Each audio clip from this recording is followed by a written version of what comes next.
Hello everybody, Corey here. We are going to go over the YieldMax single stock ETF, ETFs in this video, and don't leave too soon or fast forward to a few of it and then skip the end because I wanted to go over some few things.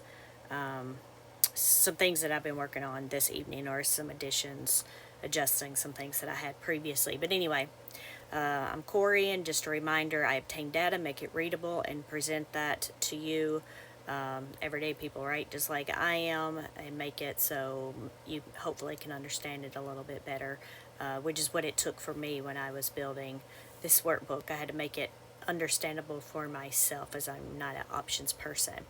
But anyway, I provide facts so those that watch my videos can use the information in addition to their own research and knowledge of the funds to make their own decisions. I do not provide personal investment advice. I am not a qualified licensed investment or financial advisor. I am an amateur investor. All information found here, including any ideas, opinions, views, predictions, forecasts, commentary, suggestions, or stocks expressed or implied herein, are for informational, entertainment, or educational purposes only and should not be construed as personal investment advice. While the information provided is believed to be accurate, it may include errors or inaccuracies. Conduct your own due diligence or consult a licensed financial advisor or broker before making any and all investment decisions. Any investments, trades, speculations, or decisions made on the basis of any information found in my videos expressed or implied herein are committed at your own risk, financially or otherwise. YieldMax ETF risk information. This is copied and pasted directly from the YieldMax website. Before investing, carefully consider the fund's investment objectives, risks, charges, and expenses. This information, along with other details, is available in the prospectus. Please read the prospectuses carefully before making any investments. Investments involve risk. Principal loss is possible. Here are the definitions, or you can go to the website or the prospectus to read. But they go over the underlying security risk, derivatives risk, distribution risk, NAV erosion risk due to distributions, call writing strategy risk, single issuer risk, high portfolio turnover risk, new fund risk, liquidity risk, and non-diversification risk. All right, so we will get in to the daily roundup here. As you can see, we've had several trades out here today. So AI, I'm just going to go through the total trades. AIYY brought in 177,000, Appley 191,000, Dizzo 58,000, JPMO 179,000, Murney 78,000, and then Misty. They decided it was time to close out the synthetic positions and paid $35 million. Which is, I think, somewhere around $10. Ended up being, that's why we lost so much money, about $10 a share due to that. But anyway, to move on, Nestle brought in 42,000, OR 310,000, PayPay 194,000, Tesla 3.5 million, and Zomo 109,000. The following did not have any trades, in case you're listening versus watching. AMD, AMZ, Coney, Phoebe, GUI, MSFO, NVIDIA, and Squee. And then for Ulti, the trades were negative 694,000.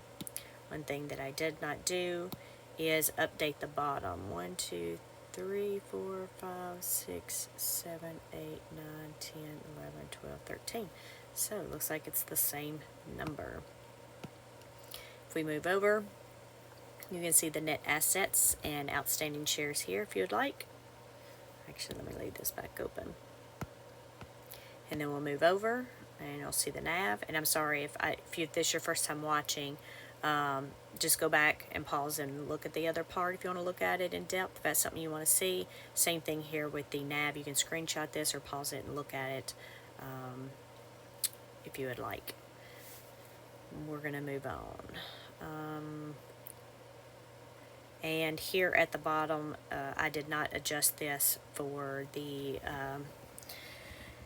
distribution amount today. because today was the ex-dividend date. But as you can see, Ulti went down more than the distribution amount. So did YieldMax. YMAG did not. It only went down 19 cents. So it actually recovered 40 cents already. So that is interesting. If we look here as far as the rest of these at the top,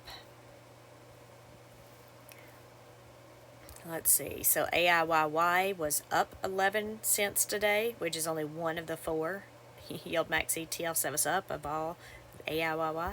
But anyway, AMD was down $1.02. It's down to $17.11 now. AMZ is down 26 cents, Apple down 12, Coney down 45, Dizzo down 3, Phoebe down 24, GUI was up 11 cents, JPMO down 10, Murni down 4, MSFO down 17, Misty down $1.48, Netflix down 3, Nvidia down 96, almost $1, OARC down 22, PayPay was up 3 cents, and Squee was up 13 cents. Tesla down 13, and Zomo down 1 cent. So if we're just looking at the top there, obviously we only had 4 green stocks, and then the rest of them are red. So AMD was the biggest loser with negative 6%. Misty's the second loser, negative 5%.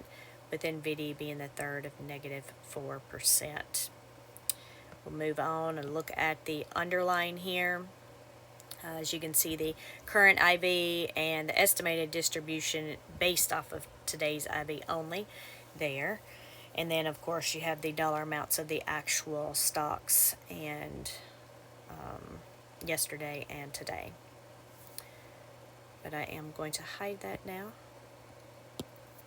And then let's just look. So as far as the underlying goes, our biggest loser was still AMD. Then, MicroStrategy and NVIDIA. Exactly the same percentages down there, except for only 3 of these stocks were green. And we can see that, 13 of the YieldMax ETFs did better, even though it might have only been a small bit better than the underlying. We can see at the bottom here the S&P was down 0.58%, while the NASDAQ 100 was down 1.24%. So we expect the majority of the ETFs to have done better than the underlying. The underlying that did end up doing better than the YieldMax ETF was Amazon, Alphabet, JPM, Microsoft, ARK, and Exxon. As far as the differences here, it looks like Dizzo did better than Disney by 1%. Misty did better than MicroStrategy by 1%. The rest of those are 0%, so it's a very small difference there. If we move over and we look at recovery, days to recovery, again, sort of like yesterday, those that have recovered aren't recovered anymore, with the exception of Murni. In fact, Apple is back totally negative. So the only ones that have even in the green as far as recovery or started to recover would be GUI and Murni. Of course, 3 of those at the top. I apologize, I deleted this, I guess, from the main one, but it was before because those had to be reset at the bottom. But yeah, those 3 at the top had recovered. 2 of them have gone back down, but Murni has stayed. Some of these are almost negative 300% for their recovery. If it's your first time seeing this, AB, that's the stock price on the dates given. So at the top would have been the 3rd, at the bottom would have been the 16th, which would have been the day before the ex-dividend date. So AIYY was 14.19. Today it's 11.42. It has dropped since then, $2.77. The last dividend, sorry you can't see the last dividend paid was 73 cents for AIYY, And so we can see the plus and minus last div column. That's the additional amount that this stock has dropped on top of the dividend. So this is also not only dropped the 73 cents of the dividend, but it's dropped $2.04 additionally for a negative 282% drop to the yield. And then, of course, that's just how you read the rest of those. So if you would like to pause this or take a screenshot so you can come back and view it, please do so.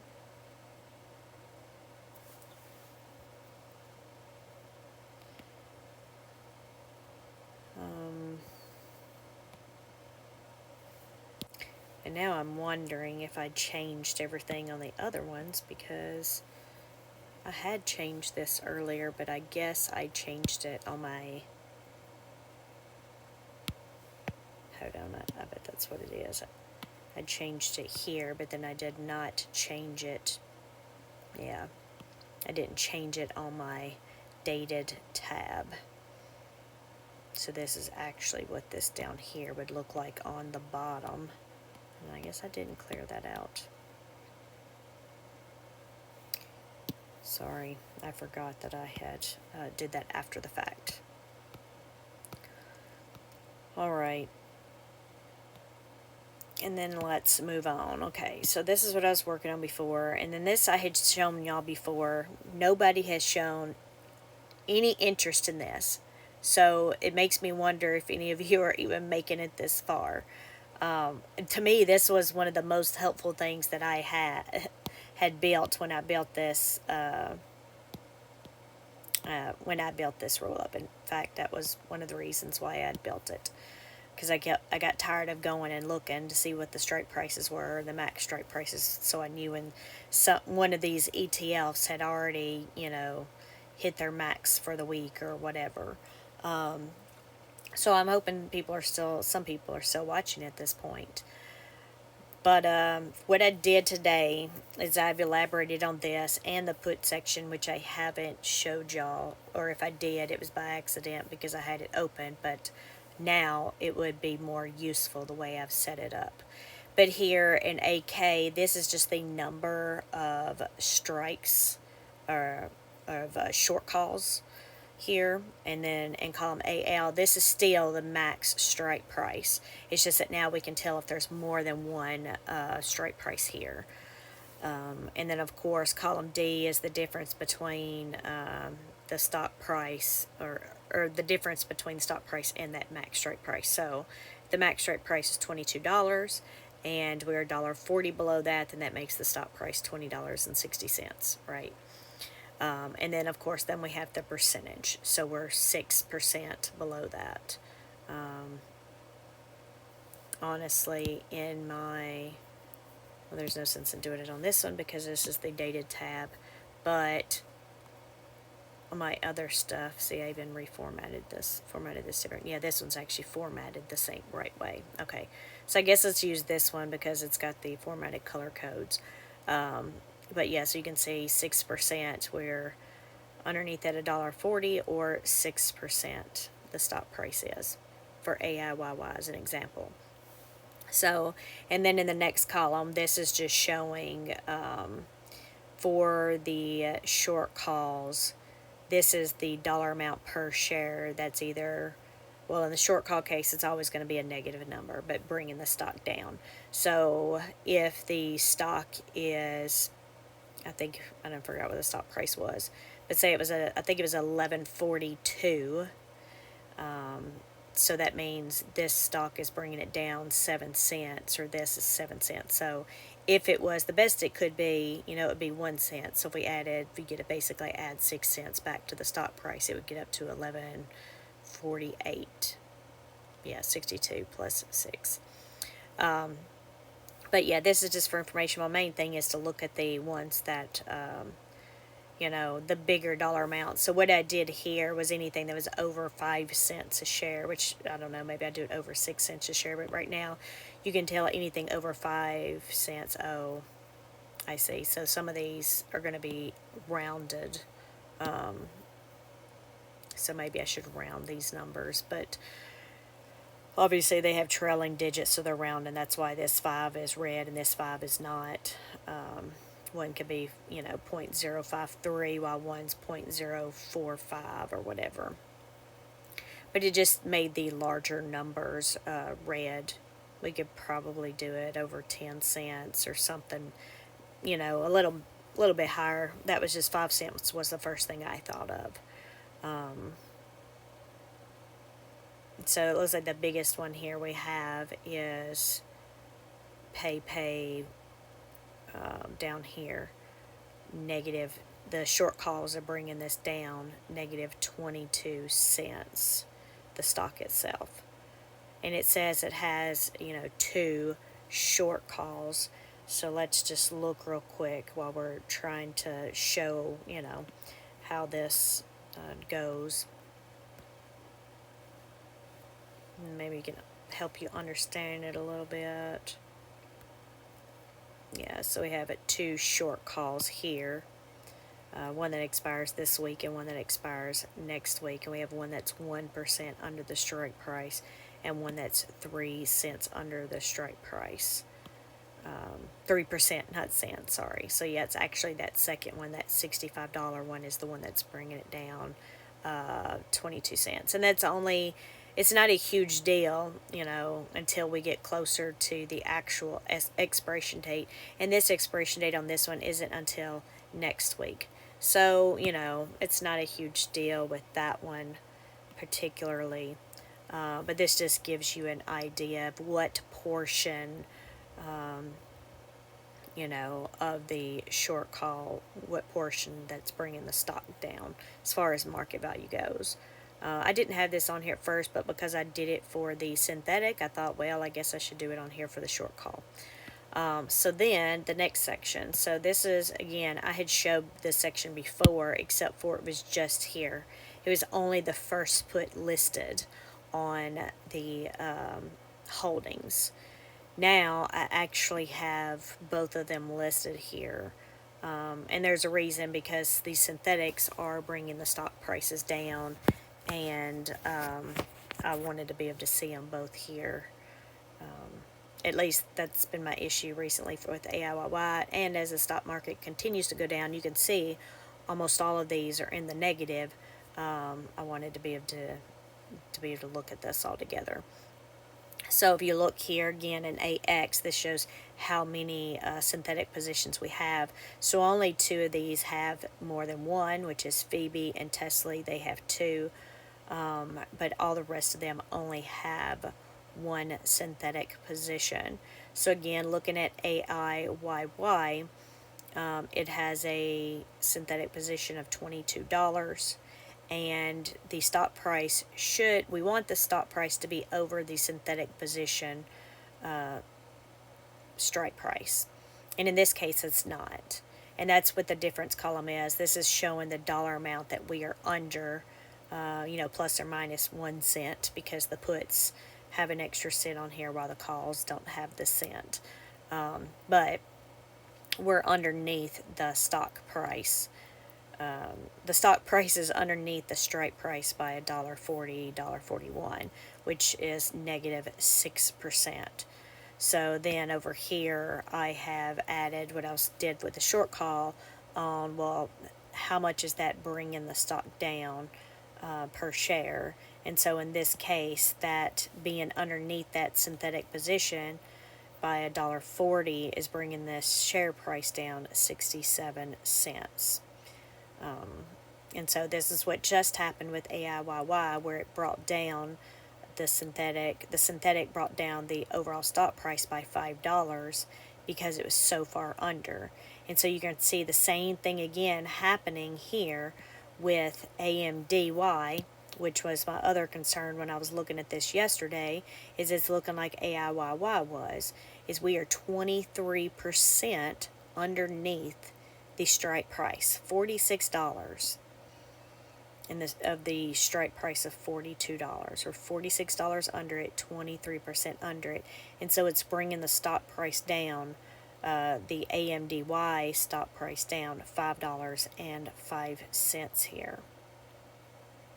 So I don't know, a lot of you might not care so much, and I didn't look at the synthetics so much previously either. But after what just happened with AIYY and looking into it a little bit more and realizing, it was because of the synthetic, this has just caused me to look more into looking at more data with the synthetic positions, and trying to figure out how to show that so you can see that we're not just worried about the short calls. You can even look at Coney. Same thing with Coney. We're underneath that one, $46 or 18%, and it's bringing it down $4.80. Misty, before they just rolled this one today, so it looks good right here. But before they rolled it, it was like negative $10 a share. That's how much it was bringing it down. That's why we've come from $40 down to under 30 a share. I don't know if it closed at under 30, but I know it was at 28 something at some point today. But yeah, let me know what y'all think about this. I mean, do y'all care? Do y'all want to see this? Do y'all really care to see this? I see the formatting somehow still didn't carry over here. But I don't know. It's something that I was interested in. So let me know what y'all think. So then the other thing, I did go over the trades, but I went over the trades over here where that is on there correctly. The only other thing is if you wanted to see here in Moo, let's change this to YieldMax. And I guess this must have hit one of the things for the YieldMax project, because I don't recall making any trades today. I must have had an order out there. Wow, look at this down here. Look at AIYY. It went way, way, way up and then came back down. I wonder what was the cause of that. Most of these things, oh, look, there's Apple. Most of this is really, really choppy, but you can sort of see where at the middle of the day, the stock sort of did this little tank right there in the middle of the day, and then it took most of the day trying to recover, which most of these did not, and some of them just went down all day, like NVIDIA. It just kept going down all day. It looks like Misty tried to come back up towards the end of the day. I think Bitcoin might have been coming up some there. But anyway, just to show that there for those of you that like or want to see those charts there. Anyway, I hope you enjoyed. Hope you liked the new thing that I worked on this evening. And I will talk with y'all later. I'm going to have a couple of new things with the YieldMax single stock ETFs on the holds and tradings also.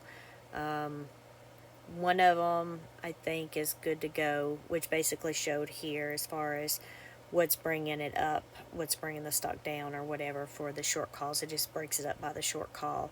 Then there's another column I'm working on that I'm not 100% confident in just yet, so we will see. But they're brand new builds. Anyway, I will talk to y'all later.